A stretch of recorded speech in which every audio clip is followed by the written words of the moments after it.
So anyone can learn how to draw. It's not a difficult thing.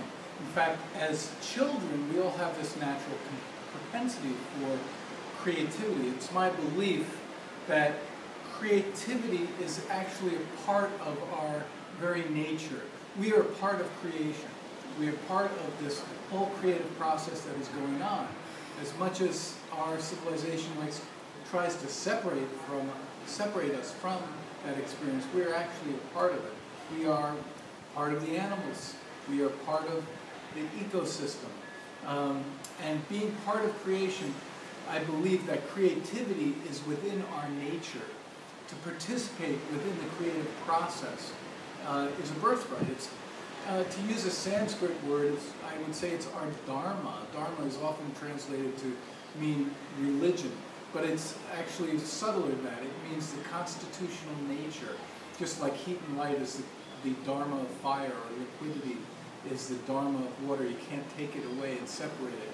I think creativity, creative energy, and the creative output is the dharma of the individual soul, if you like to use that word, the individual being within creation, the human being.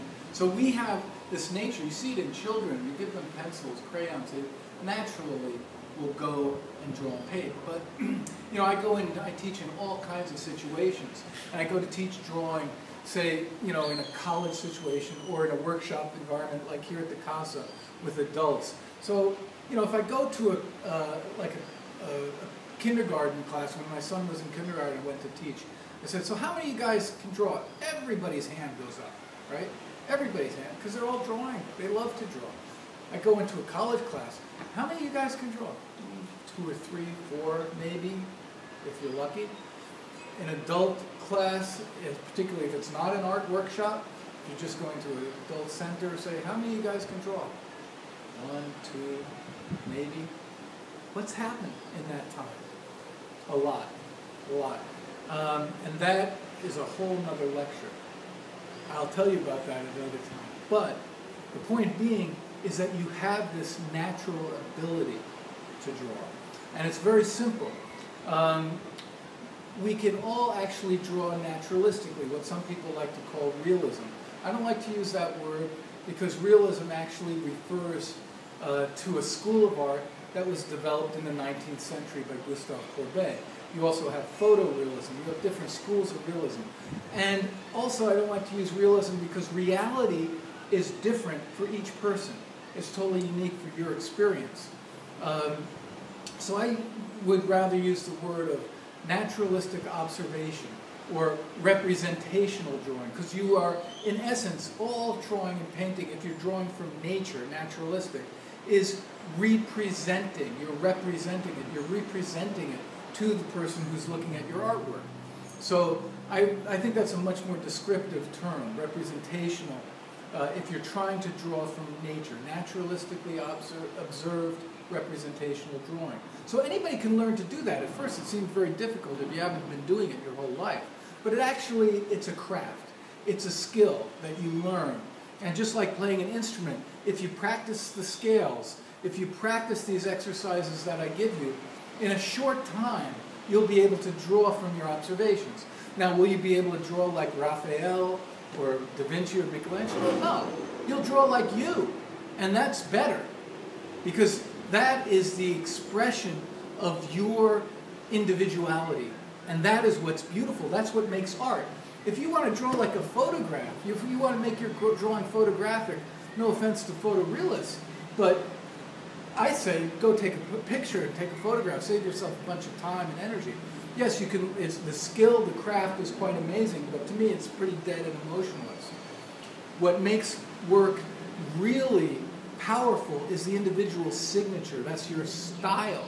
Style is very different than fashion. I often tell this to my students, especially younger people.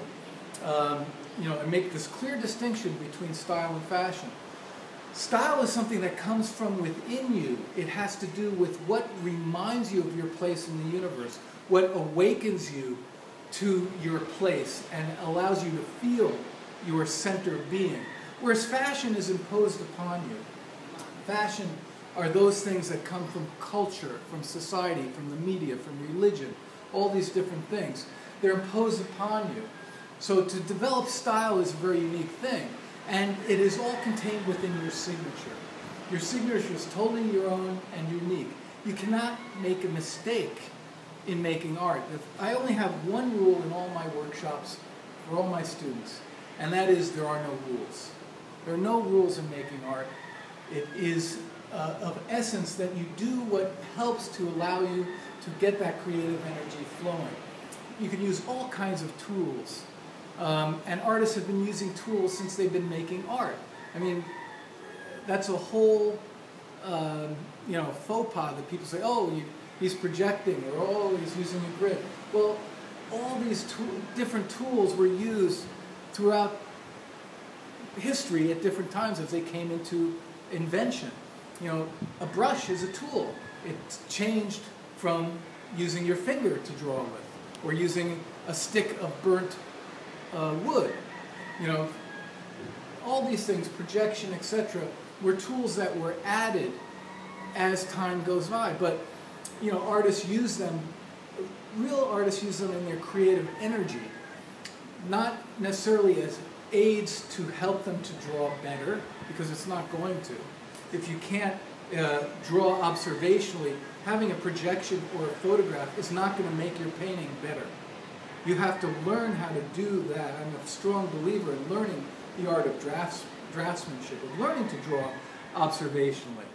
But using tools is a whole other thing. We'll talk about that at another time. One last point about this is, when you're drawing observationally and learning to exercise what we often call the right hemisphere, you're using the same skills that you use every day, the same part of your brain, just in a different manner. For example, when you're driving in a car, you're using all this right hemisphere thinking. You're judging proportions, distance, speed even. And you're using that right hemisphere thinking, so you don't go coming around the corner and smacking into something. You're parking that car, you're not smacking it into everything because you're using your right hemisphere. We use it all the time. We couldn't function. It's the same process you use in drawing. It's just a different eye-hand coordination. In driving, you're using your hands, your eyes, your feet. If you're learning to drive a stick shift, nobody did it right off the bat the first time, or very few people usually conk out, right? You're trying to get the feel of how do you let off the clutch and put on the gas, etc. It's the same thing with drawing. You learn the process of eye-hand coordination, the muscle pull. I'm walking around this chair here, and I'm not really looking at it. I'm seeing it through my peripheral vision. And if I sit down, I hopefully don't fall on my butt. I don't look because I'm sensing it. I'm feeling it. That's the same thing you use when you're drawing. You're using more of your sense of feeling and the training of eye-hand coordination that goes with practicing the scales. In other words, practicing these exercises that I'll teach you. The more you do it, the more you get this feeling and the more at ease it becomes for you until eventually you're not thinking about it. It's just coming out from your pure observation.